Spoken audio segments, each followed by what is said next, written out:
ketika Allah Subhanahu wa ta'ala berfirman, "Inni ja'ilun fil ardi khalifah." Sesungguhnya aku hendak menjadikan seorang pemimpin di muka bumi. Sejak saat itu manusia mendapatkan kedudukan yang agung. Kehadiran Nabi Adam alaihissalam bukanlah sekadar penciptaan makhluk baru, tetapi penegasan sebuah misi besar. Manusia ditetapkan sebagai khalifah, pemimpin di bumi. Namun sejarah mencatat bahwa amanah ini tidak diterima dengan tenang. Yang menolak untuk tunduk bukanlah para malaikat, melainkan Ajaz,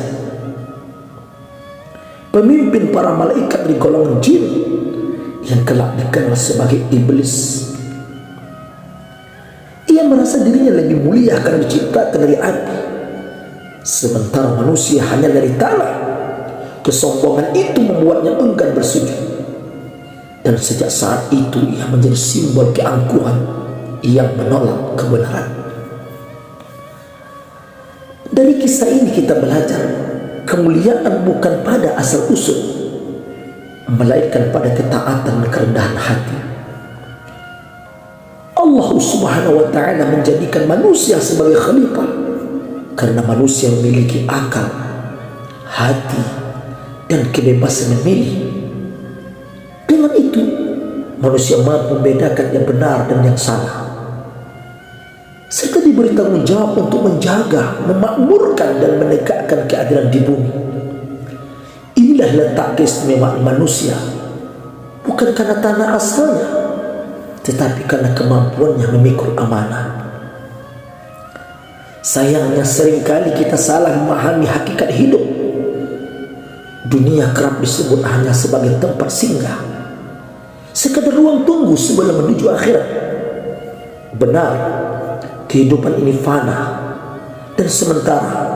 Namun jika pemahaman itu membuat kita merasa tidak perlu bersungguh-sungguh, tidak peduli dan abai terhadap tanggung jawab kepemimpinan, maka kita telah mengkhianati misi penciptaan.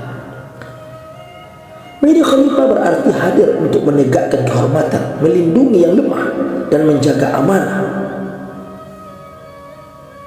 Jika seorang muslim hidup dalam kelemahan, tertindas, atau tidak mampu menjaga dirinya dan sesamanya, maka ia belum berhasil menjadi khalifah.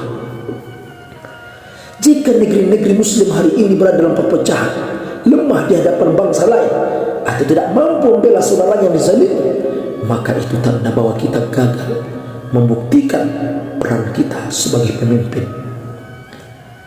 Di sini letak renungan yang paling dalam. Jangan pernah berpikir bahwa karena tujuan akhir kita adalah akhirat, maka dunia bisa ditinggalkan begitu saja. Akhirat memang tujuan utama, tetapi jalan menuju akhirat hanya bisa ditempuh dengan menunaikan tugas kita di dunia. Dunia adalah ladang amal. Dunia adalah tempat kita membuktikan kesungguhan kita sebagai hamba dan sebagai pemimpin. Kepemimpinan sejati bukanlah soal jabatan, kekuasaan, ataupun popularitas. Kepemimpinan sejati dimulai dari diri. Bagaimana kita memimpin hati agar tetap bersih, memimpin nafsu agar tidak menjerumuskan, memimpin keluarga dengan kasih sayang, memimpin masyarakat dengan keadilan, hingga berkontribusi menjaga martabat bangsa.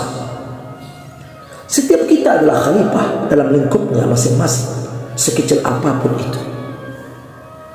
Maka marilah kita bertanya kepada diri sendiri, apakah selama ini kita hanya hidup sebagai tamu yang singgah, atau betul-betul menjalankan amanah sebagai khalifah? Apakah kita rela terus menjadi umat yang lemah, ataukah kita siap bangkit memikul tanggung jawab yang Allah titipkan?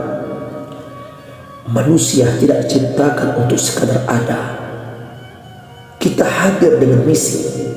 Kita ditugaskan untuk memimpin dengan penghambaan, menjaga bumi dengan keadilan, dan membuktikan diri layak menyandang gelar khalifah. Inilah amanah yang berat, tetapi juga jalan menuju kemuliaan yang abadi di sisi Allah Subhanahu wa ta'ala.